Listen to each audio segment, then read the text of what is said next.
সাহিত্য থেকে কর্পোরেট, গবেষণা থেকে কৃত্রিম বুদ্ধিমত্তা, প্রায় প্রতিটি ক্ষেত্রেই আজ ইংরেজি ভাষার গুরুত্ব অপরিসীম।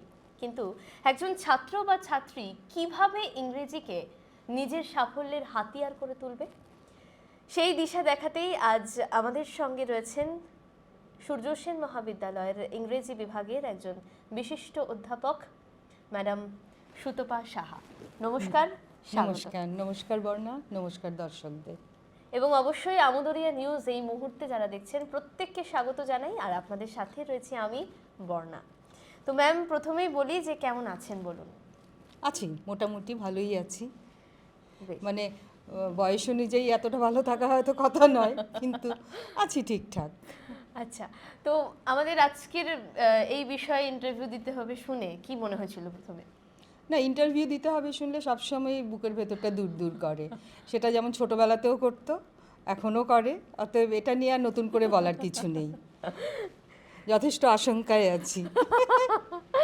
তো প্রথমে যেটা জানতে চাইবো, যেহেতু আমরা আজ কথা বলছি কেরিয়ার গাইডেন্সের উপরে, তো একজন ছাত্র বা ছাত্রী তারা ছোটবেলা থেকেই নিজেদের কিভাবে তৈরি করবে, যদি তারা মনে করে ইন ফিউচার আমি ইংলিশ অনার্স নিয়ে পড়াশোনা করব, আমি ইংলিশের প্রফেসর হব, ইংলিশের লেকচারার হব, তো সেই ভাবনাটা তো অনেকটা পরে আসে, কিন্তু তবুও মানে যে এতটা ভাবছে যে আমি বড় হয়ে ইংরেজি নিয়েই পড়াশুনো করব এবং ইংরেজির প্রফেসর হব বা ইংরেজির সঙ্গে আমার একটা যোগাযোগ থাকবে, তার কিন্তু খুব স্বভাবসিদ্ধভাবেই ছোটোবেলা থেকেই তার ইংরেজির প্রতি একটা ন্যাক থাকতে হবে।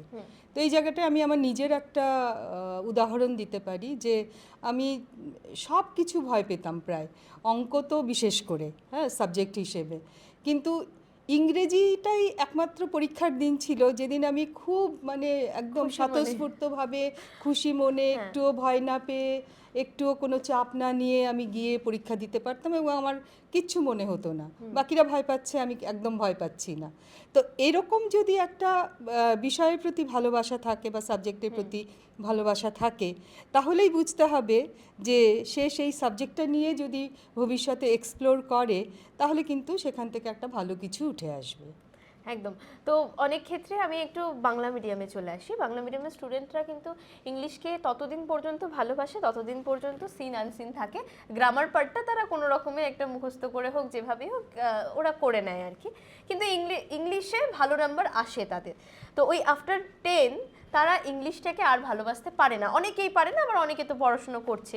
তো সেক্ষেত্রে কি বলার আছে? না, বাংলা মিডিয়ামের ছাত্রছাত্রী হলেই যে ইংরেজি একটা ভয়ের বিষয় হয়ে যায় সেটা আমি মনে করি না। আবারও সেই নিজের উদাহরণ টানছি, আমি একদম বাংলা মিডিয়ামে আগাগোড়া পড়াশুনো করেছি, শিলিগুড়ি গার্লস হাই স্কুলের ছাত্রী।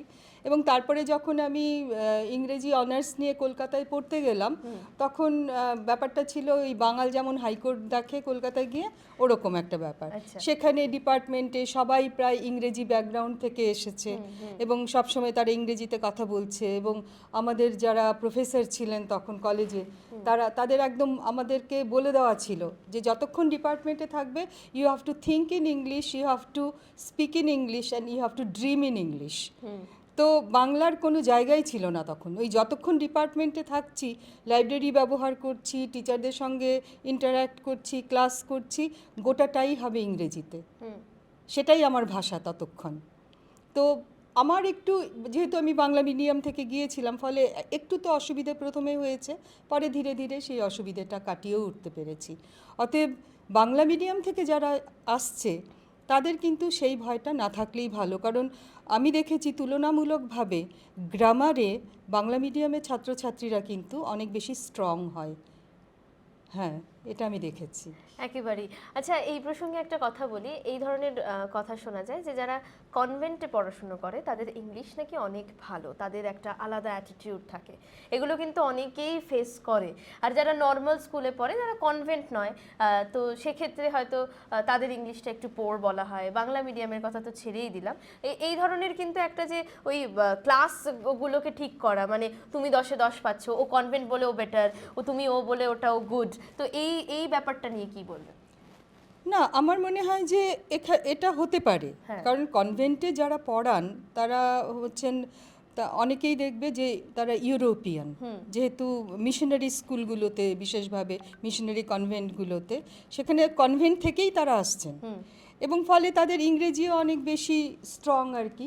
ফলে তারা যে শিক্ষাটা দিচ্ছেন ইংরেজি, বা ইংরেজিতে কথা বলা যখন শেখাচ্ছেন বাকিদের, তারা যখন কথা বলছে তাদের সঙ্গে, ফলে কি হচ্ছে যে অ্যাকসেন্টটা তারা কিন্তু তুলে নিচ্ছে। তখনই কি ধরনের অ্যাকসেন্ট হবে সেটা হয়তো নর্মাল, যেখানে আমরা, যেটা তুমি নর্মাল বললে আর কি, তো নর্মাল স্কুলে হয়তো সেখানেও ইংরেজি মাধ্যমেই শিক্ষা দেওয়া হচ্ছে, কিন্তু হয়তো সেখানে ইন্টোনেশন বা অ্যাকসেন্ট সেটা হয়তো সেরকম কনভেন্ট টিচারদের মতন, মিশনারি স্কুলের হয়তো সেরকম পারফেক্ট নয়। ফলে একটা পার্থক্য কিন্তু থাকে সেখানে, কিন্তু তাতে করে কোনো ক্লাস ডিস্টিংশন হওয়াটা জরুরি নয়, যে আমি একটু নাক উঁচু হয়ে গেলাম যে আমার ইন্টোনেশনটা খুব ভালো, হ্যাঁ, তোমার ইন্টোনেশনটা অত ভালো নয়, তার মানে তোমার দিকে একটু নিচু দৃষ্টিতে আমি দেখব, এটা হওয়াটা ঠিক নয়। কারণ না, ইন্টোনেশন, অ্যাকসেন্ট এমনই একটা ব্যাপার যেটা নাকি অনেক বড় হয়ে গিয়েও, হ্যাঁ, যেটাকে আয়ত্ত করা যায়, যেটা শেখা যায়। এবারে আসি, এই যে ইংরেজি সাহিত্য নিয়ে যে সকল স্টুডেন্টরা পড়ে, তাদের মধ্যে এমন কোন দক্ষতা তৈরি হয় যা অন্য বিষয়ের ছাত্রছাত্রীরা অনেক সময় পায় না? ইংরেজি জানার তো একটা অতিরিক্ত সুবিধে আছেই, এটা তো মানে এটাকে অস্বীকার করার কোনো জায়গা নেই। আমি আজকে যদি আমি নিজেকে বলি যে আমি গ্লোবাল, বা পৃথিবীটা একটা গ্লোবাল, হ্যাঁ, তার মানে কি, আমাকে তো এমন একটা ভাষা শিখতে হবে, এমন কোনো লিঙ্গুয়া ফ্রাঙ্কা আমাকে জানতে হবে, যেটার মাধ্যমে আমি গোটা বিশ্বের সঙ্গে একটা যোগাযোগ তৈরি করতে পারবো। তো সেরকম লিঙ্গুয়া ফ্রাঙ্কা বলতে তো একমাত্র ইংরেজিই আছে। এমন তো নয় যে ফ্রেঞ্চ জানলে পরে সেটা সম্ভব হবে, বা একটা মানে জার্মান ভাষাটা জানলে পরে সেটা সম্ভব হতে পারে, সেরকম কিছু না। কিন্তু ইংরেজি এমন একটা ভাষা যেটা সত্যি সবাইকে গ্লোবাল করে দেয়। কারণ বিভিন্ন ভাষার সাহিত্য দেখলে দেখা যাবে, বিভিন্ন ভাষার ইভেন সায়েন্টিফিক যে রিসার্চগুলো হয়েছে, যে কোনো ধরনের হিস্ট্রি হোক বা যে কোনো বিষয়েরই হোক, সবই কিন্তু সেই ভাষাতে লেখা হলেও সেখান থেকে আবার ইংরেজিতে ট্রান্সলেটেড হয়েছে কোনো না কোনোভাবে। এবং ফলে কি হচ্ছে, ইংরেজি ভাষা জানা থাকলে সব কিছু অ্যাক্সেস করা যাবে, সমস্ত কিছু অ্যাক্সেস করা যাচ্ছে। তো সেটা তো একটা, অবশ্যই সেটা একটা বিশেষ, মানে কি বলবো, সুবিধাজনক একটা দিক, এটা তো মেনে নিতেই হবে। একদম। আমার প্রশ্নটা ছিল যে যারা অনার্স পড়ছে তাদের কি সুবিধে, যারা অন্য সাবজেক্ট পড়ছে তারাও হয়তো ইংলিশেই পড়াশোনা করছে, কিন্তু তারা কি অতিরিক্ত সুবিধাটা পাচ্ছে? এই জায়গাটাতে আমি বলি, এই জায়গাটাতে ছাত্রছাত্রীদের একটা বোঝার ভুল হয়। মানে তারা প্রথমে যখন ক্লাস 12 পাস করে আন্ডার গ্র্যাজুয়েট কোর্সে যখন তারা ভর্তি হচ্ছে, তারা কিন্তু এটা বুঝতে পারে না যে আমি অনার্সটা কেন পড়বো। এবার সবার দেখা দেখি অনার্স পড়ছি, হ্যাঁ, অনার্স পড়া মানে একটা খুব উঁচু ক্লাসে বিলং করব, হ্যাঁ, মানে সবাই আমাকে একটু সমীহ করবে, সম্মানের দৃষ্টিতে দেখবে, হ্যাঁ। কিন্তু এটা তাদের জানা দরকার যে অনার্সটা তখনই নেওয়া সম্ভব, মানে এখন তো আমরা অনার্স বলি না, আমরা বলি মেজর, হ্যাঁ, নতুন যে শিক্ষাক্রমে, হ্যাঁ, এটা মেজর বলা হয়। কিন্তু একটা সময় তো অনার্সই ছিল। তো অনার্স কারা পড়বে? যারা নাকি সেই বিষয়টা নিয়ে আরও বেশি উচ্চশিক্ষার পথে হাঁটবে, তারাই কিন্তু অনার্সটা নেবে। মানে কেউ যদি ইংরেজিতে অনার্স নেয়, তার মানে কি, সে ইংরেজিতে MA করবে, এরপরে ইংরেজি নিয়ে আরও সে হায়ার স্টাডিজে যাবে, PhD করতে পারে, পোস্ট ডক্টরাল করতে পারে, হ্যাঁ। এটা যদি কারোর জীবনের ফোকাস হয় যে আমার পড়াশোনাটা শুধু আন্ডার গ্র্যাজুয়েট অবধি আমি তার মধ্যে সীমাবদ্ধ রাখবো না, আমি তারপরেও আরও এই বিষয়টা নিয়ে পড়াশোনা করব, একমাত্র সেই ফোকাসটা থাকলেই সেই সাবজেক্টটা নিয়ে পড়া উচিত। আর না হলে অনার্স নেওয়ার কিন্তু কোনো যৌক্তিকতা নেই। কেউ যদি ভাবে যে আমি টিচিং লাইনে যাচ্ছি না বা হায়ার স্টাডিজে যাব না, তাহলে সে কেন অযথা অনার্স পড়ে সে তার পেছনে সময়টাকে নষ্ট করবে? এখন কিন্তু সময়ের বড্ড দাম, একদম, সময় খুব মূল্যবান। আচ্ছা, ডিগ্রি আর স্কিল, এই দুটোর মধ্যে কোনটা বেশি গুরুত্বপূর্ণ আজকের দিনে? ডেফিনেটলি স্কিল বেশি গুরুত্বপূর্ণ, কারণ ডিগ্রি তো মানুষ নিতেই পারে, এবং আমাদের মধ্যে একটা ট্র্যাডিশনাল ধারণা আছে যে ডিগ্রি নিতে হবে। যেমন নতুন এই যে FYU GP সিস্টেমে, এখানে তো অনেকগুলো এক্সিট পয়েন্ট আছে, কিন্তু আমরা খুব একটা দেখতে পাই না যে কেউ ওইভাবে ভাবনা চিন্তা করে পড়াশুনোটা করছে, যে ঠিক আছে আমি 1 বছর পরে একটা সার্টিফিকেট কোর্স নিয়ে বেরোলাম, বা 2 বছর পরে একটা ডিপ্লোমা সার্টিফিকেট নিয়ে বেরোলাম, কিন্তু সবাই কিন্তু ধরে নিয়েছে যে আমি ডিগ্রিটাই নেব। ফলে কেউ কিন্তু ওই এক্সিট পয়েন্টগুলো দেয়া থাকলেও কেউ কিন্তু সেটা এক্সিটগুলোকে কেউ কাজে লাগাচ্ছে না। সবাই কিন্তু ওই মানে পুরো পড়াশুনোটাই করতে চাইছে, একদম মানে পুরো ডিগ্রিটা নিয়েই বেরোবে। কারণ আমাদের বাড়ির শিক্ষাটাও সেরকম, আমরা যে বড় হয়েছি, আমরা যে পরিবেশে বড় হয়েছি, সেখানে আমাদের বাবা মা অভিভাবকরা তারা কিন্তু ডিগ্রির প্রতিই বেশি সম্মান দেন।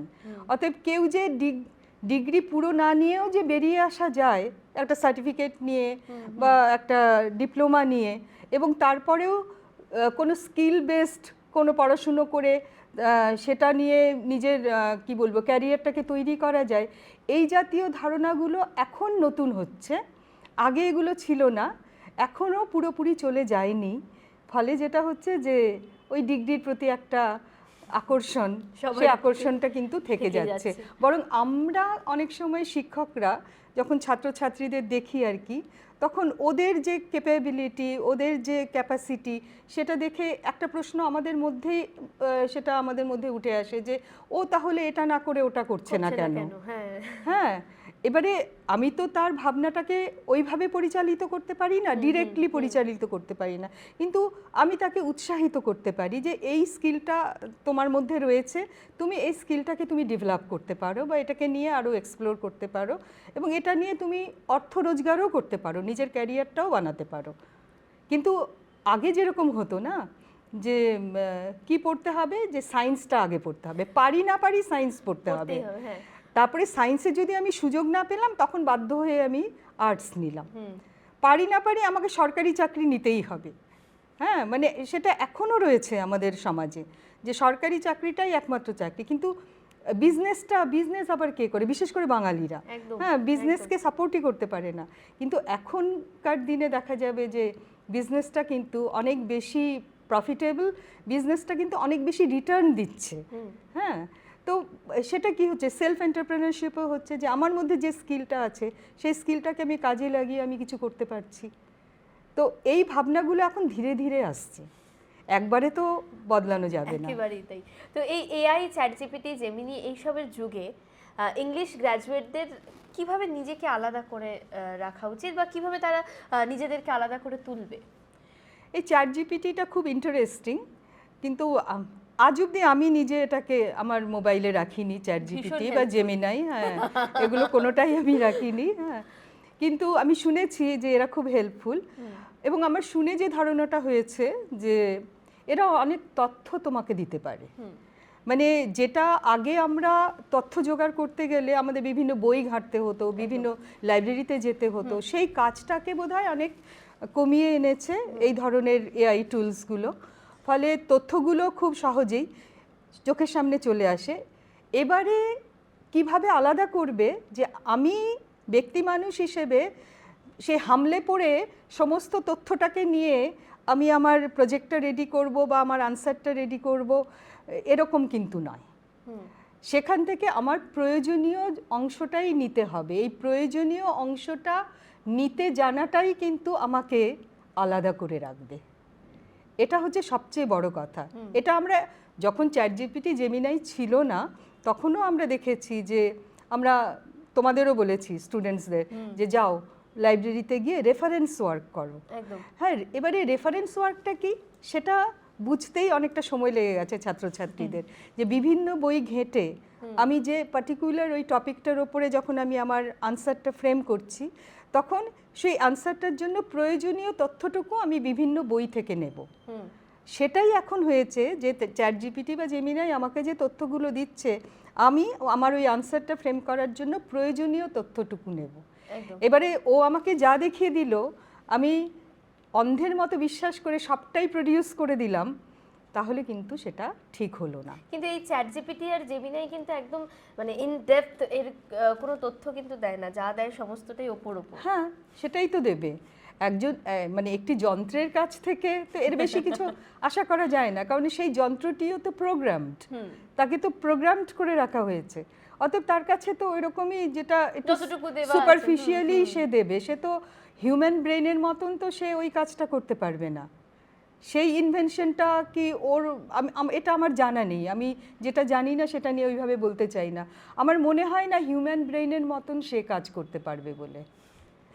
এবারে চলে আসি যে কোন 5টি বই প্রত্যেক ইংলিশ স্টুডেন্টদের জীবনে অন্তত একবার পড়া উচিত। না, আমি এটা বলতে পারবো না। রয়্যান মার্টিন, পিকে দে সরকার, হ্যাঁ, এই জাতীয় 5খানা বই পড়লেই ইংরেজি জানা যাবে, এটা আমি একদম বলবো না। আমি রাদার আমি এই কথাটা বলবো যে ইংরেজিটাকে যদি একটু ভালো করে জানতে হয়, রোজ ইংরেজি খবরের কাগজটা পড়তে হবে। সেটা যে কোনো খবরের কাগজ হোক, টেলিগ্রাফ হোক, স্টেটসম্যান হোক, যেটা আমাদের হাতের কাছে যেটা অ্যাভেলেবল, সেটা আমাদের বাড়িতে নিয়মিত রাখতে হবে, সেটা পড়তে হবে।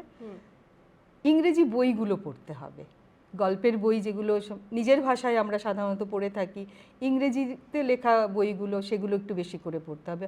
অবশ্য আজকাল এটা বলার কোনো অর্থ হয় না, কারণ আজকাল বেশিরভাগ ছাত্রছাত্রী তারা নিজের ভাষায় বই পড়তে পারে না, বরং ইংরেজিতে লেখা বইগুলোই পড়তে পারে, তাহলে সেই বইগুলোই বেশি করে পড়ুক।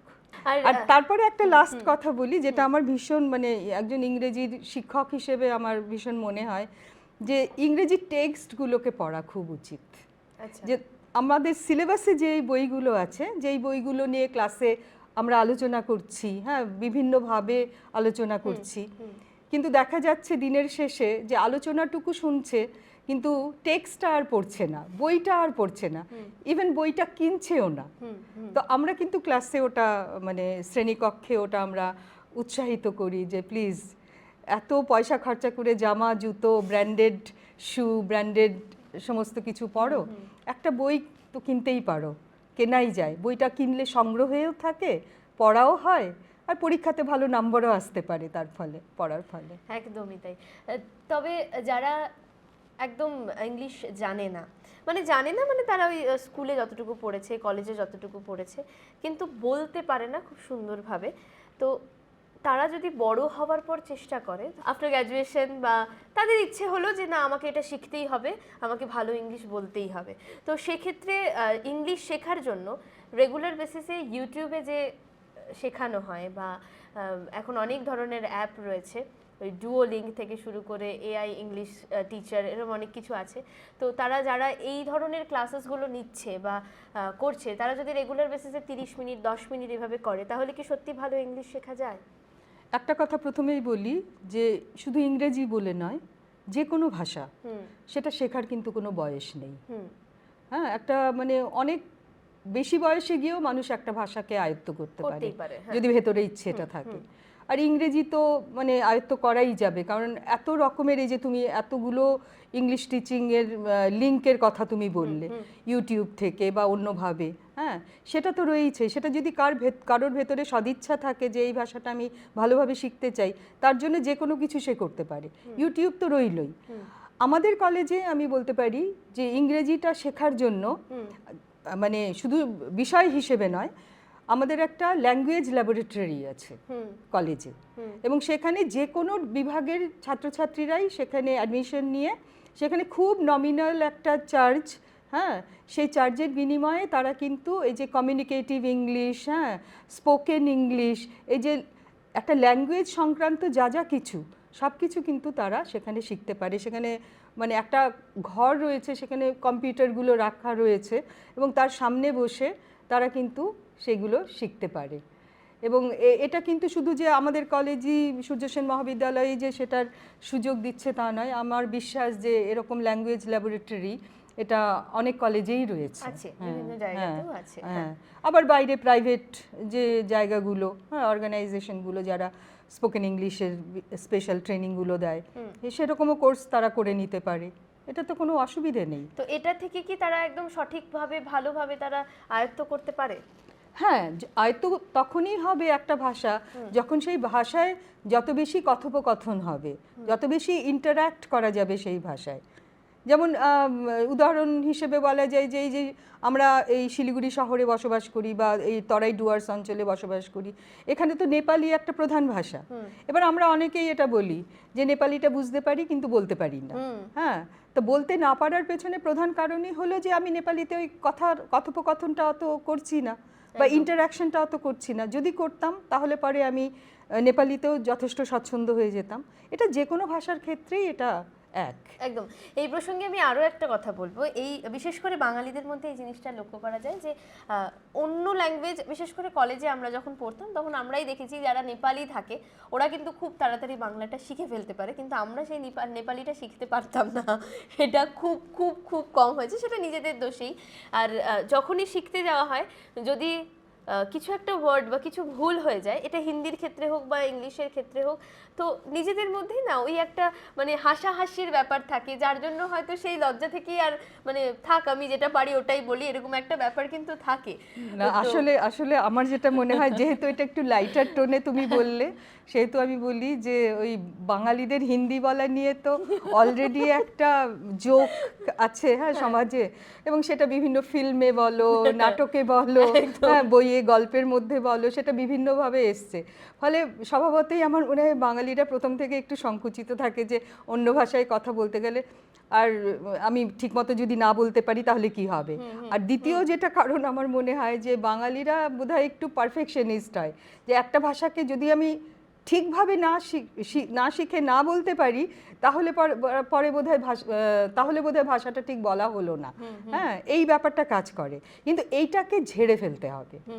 মানে আমি একটা ভাষা খারাপভাবে বলতেই পারি যখন আমি সেটাকে শিখছি, তো তখন আমার অনেক ভুলভ্রান্তি হতে পারে, কিন্তু সেটাকে আমাকে মানে কি বলবো একদম পাশে সরিয়ে রাখতে হবে, এবং পাশে সরিয়ে রেখে আমাকে ভুলই বলতে হবে, ওই ভুলটাই বলতে বলতে বলতে গিয়ে তারপরে সেটা ঠিক হয়ে যাবে। একদম। এক্ষেত্রে কিন্তু বাঙালিরা আবার অন্যদের ভাষা তারা যদি বাংলা বলার চেষ্টা করে সেটাতে কিন্তু তারা বেশ এনজয় করে। হ্যাঁ, অ্যাপ্রিশিয়েট করি আমরা ভীষণই অ্যাপ্রিশিয়েট করি সেটা। তো একজন ইংলিশ গ্র্যাজুয়েটের জন্য সবচেয়ে অর্থনৈতিকভাবে লাভজনক ও সমাজের সম্মানজনক ক্যারিয়ার কোনটা? সম্মানজনক ক্যারিয়ার যদি কেউ মনে করে যে আমি পড়াবো, হ্যাঁ আমি যদি সে উচ্চশিক্ষায় যাচ্ছে, MA করছে, তারপরে PhD করছে, এই সমস্ত করার পরে তার তো আমার মনে হয় যে যদি সেই সুযোগ আসে পড়ানোর, হ্যাঁ কোনো উচ্চশিক্ষা প্রতিষ্ঠানে, সেটাই তো ক্যারিয়ার হিসেবে সবচেয়ে ভালো হওয়া উচিত। কিন্তু এর সঙ্গে সঙ্গে এটাও তো মানতে হবে যে আমি যেটা চাইলেই যে সেটা হবে তা তো নয়। কারণ এখন যেটা আমরা দেখছি যে এই যে এমপ্লয়মেন্টের ব্যাপারটা, এখন এই যে কলেজ ইউনিভার্সিটিতেও কিন্তু সুযোগগুলো এখনও সেভাবে তৈরি হয়নি যে প্রতি বছর যত ছাত্রছাত্রী উচ্চশিক্ষায় যাচ্ছে সেই অনুযায়ী কি তারা ওই টিচিং লাইনে যাওয়ার সুযোগটা পাচ্ছে, সেটা তো এখনও সেভাবে রেগুলারাইজড হয়নি। তো সেটা হলে পরে আমার মনে হয় যে টিচিং প্রফেশনটা একটা ভালো প্রফেশন হিসেবে আমার মনে হয়। আর ইংরেজি পড়ে কিন্তু অনেক প্রফেশনেই যাওয়া যায়, অনেক প্রফেশন। এই যে তুমি বলছিলে যে স্পোকেন ইংলিশ, কেউ যদি ইংরেজিতে ভালো হন এবং তিনি একটা ভালো ডিগ্রি নিয়েছেন, হ্যাঁ তার এমএও করা হয়েছে ইংরেজিতে, তারপর তো তিনি নিজেও একটা স্পোকেন ইংলিশের একটা কোর্স বা একটা ক্লাস, একটা স্পেশাল ট্রেনিং নিয়ে তিনি করাতে পারেন। হ্যাঁ, এরকম তো মানে সেটাকে আমরা একটা সেলফ এন্টারপ্রেনারশিপ হিসেবেও আমরা দেখতে পারি। তো এটা তো অনেক তাকে হেল্প করবে ইংরেজি শিখে, মানে একটা ভাষা শিখে নিয়ে সেই ভাষাটাকে যদি আমি প্রয়োগ না করতে পারি হ্যাঁ কাজের ক্ষেত্রে, তাহলে পরে তো কোনো লাভ হলো না। কিন্তু সবসময়ই যে আমি টিচারই হতে পারবো এমনটা তো সবসময় হবে না, তাহলে আমাকে অল্টারনেটিভ অপশন কিছু আমাকে বেছে নিতে হবে যেটা আমি করতে পারি, ভাষাটাকে কাজে লাগাতে পারি, কিভাবে লাগাতে পারি। আমার নিজের কলেজেরই আমি দেখেছি একটি মেয়ে আছে যে ইংলিশ অনার্স নিয়ে পড়তো, এবং সে খুবই একটা প্রত্যন্ত চা বাগান অঞ্চল থেকে এসেছিল আমাদের কলেজে পড়তে, এবং তারপরে এখনও তার সঙ্গে আমাদের যোগাযোগ আছে। ও ওই ডুয়ার্স অঞ্চলে ও spoken English, online spoken English এবং অফলাইন স্পোকেন ইংলিশ ক্লাস সে করায়, এবং সে বেশ নাম করে নিয়েছে এবং নিজের একটা জায়গা তৈরি করে নিয়েছে। আমি নামটা স্বভাবতই এখানে আর বলছি না যে সেটা অ্যাডের মতো শোনাবে, দরকার নেই, কিন্তু আমাদেরই ছাত্রছাত্রীরা এভাবে নিজেদেরকে যখন প্রতিষ্ঠিত করছে জীবনে, সেটা কিন্তু আমাদের জন্য খুব একটা গর্বের এবং আনন্দের ব্যাপার। একদম।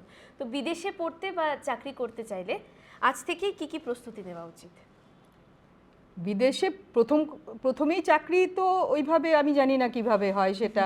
হ্যাঁ, অনেক সময় দেখা যায় যে যারা আইআইটি বা ওই ধরনের এমবিএ বা এই ধরনের ডিগ্রি যারা নিচ্ছেন, তাদের তো একটা ক্যাম্পাসিংয়ের মাধ্যমে তাদের যখন রিক্রুটমেন্ট হচ্ছে, তখন তো সেই রিক্রুটমেন্ট অনেক সময় দেশেও হয় আবার বিদেশেও হয়।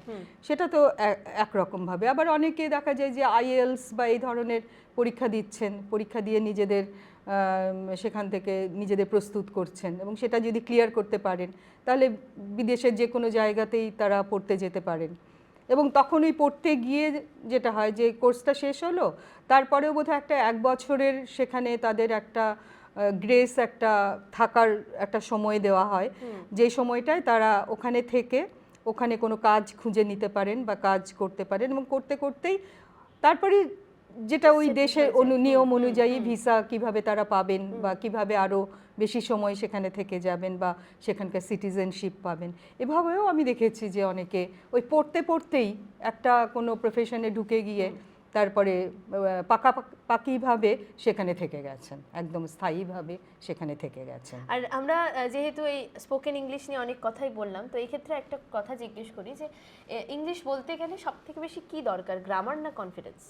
গ্রামারটা তো সবচেয়ে আগে দরকার, গ্রামারটা জানতেই হবে।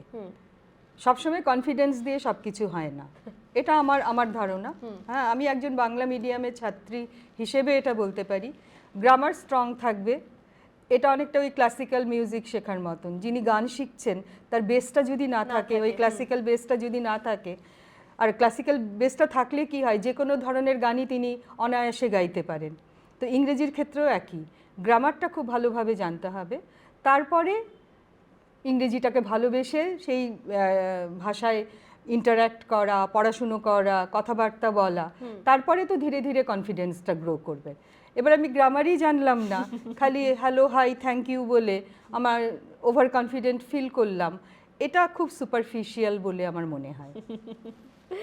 তো আমরা আমাদের আজকের এই সাক্ষাৎকারের একদম শেষ পর্যায়ে চলে এসেছি। আমি লাস্ট একটা কোয়েশ্চেন করব ম্যামকে, যে আপনার এই 32 বছরের যে শিক্ষকতার অভিজ্ঞতা, তো একজন সাধারণ ছাত্রকে অসাধারণ কেরিয়ার গড়তে হলে কোন 3টি অভ্যাস এখন থেকেই করা উচিত?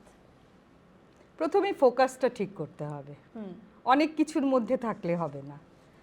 মানে আমার ফোকাসটা কি সেটা আমাকে ঠিক করে নিতে হবে, এটা 1 নম্বর। আর 2 নম্বর, এটা এতটাই একটা কি বলবো কম্পিটিশনের যুগ, একটা কম্পিটিটিভ যুগ, একটা র্যাট রেস আমরা বলতে পারি। ফলে কি হয়, আমাকে ফোকাস একটাই থাকবে, কিন্তু তার পাশাপাশি 1-2টো অপশন আমাকে আরও রাখতে হবে। আর 3 নম্বর হচ্ছে ওই, যেহেতু আমি ফোকাসটা ঠিক করেছি এবং 1-2টো অপশন আমি আরও পাশাপাশি রেখেছি, আমাকে খুব পরিশ্রম করতে হবে। এই পরিশ্রমের কোনো বিকল্প নেই। আমি যদি ভাবি অনায়াসে আমার সব কিছু আমি পেয়ে যাব আমার জীবনে, হ্যাঁ, আমার ভবিষ্যতে আমি কি করব সেটা ভাবছি, আমার অ্যাম্বিশনটাকে আমি ঠিক করছি, খুব হাইলি অ্যাম্বিশাস হতে হবে আমি সেটা বলি না, কিন্তু পরিশ্রমী হতে হবে। এবং যিনি পরিশ্রম করবেন, সাফল্য কিন্তু তার হাতের মুঠোয়। ভীষণ সুন্দর বললেন। তবে আরও একটা প্রশ্ন, যে এই 32 বছরের দীর্ঘ অভিজ্ঞতায় আমি যেটা জানতে চাইবো যে কলেজ লাইফে আসার পর স্টুডেন্টদের মধ্যে সবথেকে বেশি কোন ভুলগুলো তাদের কেরিয়ার গড়ার পথে বাধা হতে পারে? ক্লাস না করা, এটা আমি সব সময় বলবো। এবং এটার জন্য আমরা এত চিন্তিত, টিচার মানে অ্যাডমিনিস্ট্রেশন থেকে শুরু করে টিচাররা, সকলে ডিপার্টমেন্টগুলো অত্যন্ত চিন্তিত আমরা, যে আমরা ক্লাসে যাচ্ছি অথচ আমরা দেখছি যে স্টুডেন্টরা নেই। হয়তো যখন নাকি সেশন শুরু হলো, শুরুতে হয়তো প্রথম কয়েকদিন স্টুডেন্টরা খুব এলো, তারপর ধীরে ধীরে ধীরে ধীরে তাদের উপস্থিতির হার কমতে থাকে। এটা আমাদের খুব বিচলিত করে, এবং এটা আমি বলবো, এবং আমরা দেখেছি যে ক্লাস না করে, হ্যাঁ, ক্লাস না করে তারা কিন্তু প্রাইভেট টিউশন করছে, যেটা আমাদেরকে ভীষণ আমাদের দুঃখ দেয়। যে আমি যখন একটা ক্লাসে যাচ্ছি আমি কিন্তু আমার পুরো প্রিপারেশনটা নিয়ে সেখানে যাচ্ছি, তার জন্য কিন্তু আমাকেও একজন শিক্ষক হিসেবে আমাকেও হোমওয়ার্ক করতে হচ্ছে, পড়তে হচ্ছে, দুটো জানতে হচ্ছে। কিন্তু তারপরে যখন আমি আমার পুরোটা দেবো বলে আমি ক্লাসে যাচ্ছি এবং দেখছি যে আগের দিন যেই গ্রুপটা ছিল পরের দিনে সেই গ্রুপটা পুরো অ্যাবসেন্ট, এবং তখন আমি একটা লস অফ ক্লু যে আমি আজকে কোথা থেকে শুরু করব আমার পড়ানোটা, আবার আগের দিন থেকে শুরু করব না কিভাবে শুরু করব, কি করব, আমরা কিন্তু খুব মানে ব্যাফলড হয়ে যাই, আমরা খুব পাজলড হয়ে যাই তখন ক্লাসে। এবং আমার মনে হয় একজন স্টুডেন্ট যদি ঠিক মতন নিয়মিতভাবে ক্লাস করে তার কিন্তু অনেক পয়সা খরচা করে আর প্রাইভেট টিউশনে যাওয়ার কোনো দরকার হয় না। এই সত্যটা কিন্তু স্টুডেন্টরা সবসময় বুঝতে পারে না।